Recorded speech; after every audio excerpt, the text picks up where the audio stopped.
Hey, hi, what's up?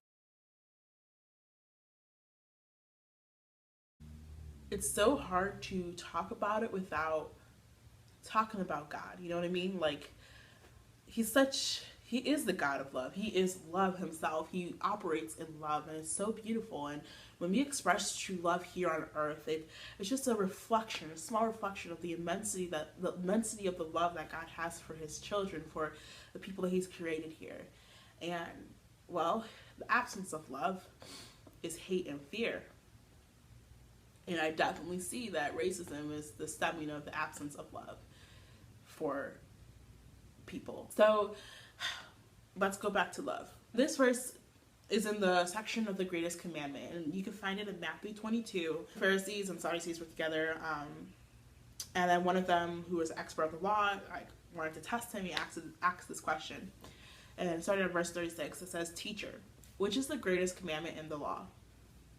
Jesus replied, "Love the Lord your God with all your heart, with all your soul, and with all your mind. This is the first and greatest commandment. And the second is like it. Love your neighbor as yourself. All the law and the prophets hang on these two commandments." And the second is like it. It is just as important as the first. Love your neighbor as yourself. Where does racism have to fall around this? As a Christian, as we love our God and love our neighbors as we say we do, our whole faith is surrounded by love. God operates through love.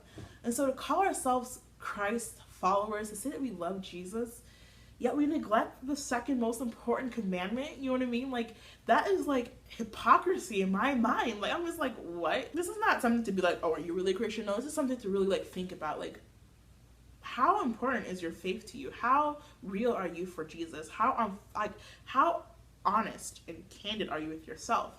And I'm not saying that, oh man, I'm not a good Christian anymore. No, there's an abundance of grace, guys. There's an abundance of grace. But I want to talk about this. As a Christian, as a Christ follower, this is our opportune moment to stand in the gap, to stand up for the oppressed, to be a light in the darkening world, to be that beam of hope to people. People pray as much as you want, but like, they're going to be looking to us. Where the heck is the hope? Where is the freedom from this oppression, these chains of racism, this systematic racism, whatever you want to call it? The fact that people are hurting is what is going on, guys. That we are called to love our neighbor as ourselves. When other people aren't loving, we need to be the people who are the best example of love. No, we are not perfect people, but we need to be striving to be like Christ each and every day. And I'm just looking back to these two commandments. These are like the thing that God has called us to do. If you love God, you love your neighbor. So if you don't love your neighbor, do you really, really love Christ all that much as you say you do? Do you really care that much? I don't care if it's black people, if it's white people, if it's Hispanics, if it's Asians, if it's anything. I don't really care. Racism is racism. Racism is not love. It's the absence of love. Discrimination is not love. Hate is not love. Fear is not love. So what do you do? What do you do in times like this when people are hurting, when people are oppressed, when people are taking sides, when people are fighting and arguing with each other and wanting to hurt one another and not really sure what to do, and people are helpless and people are hopeless? Well, this is one thing you do.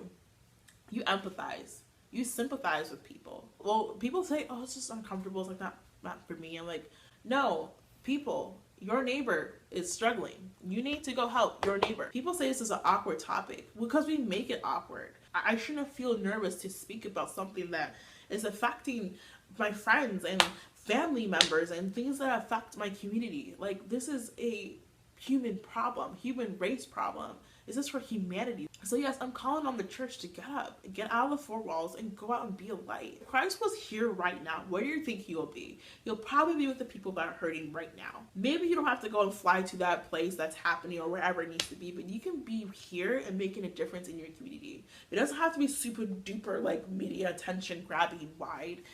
It could be simple and small and kind and awesome and in your own unique way of handling it.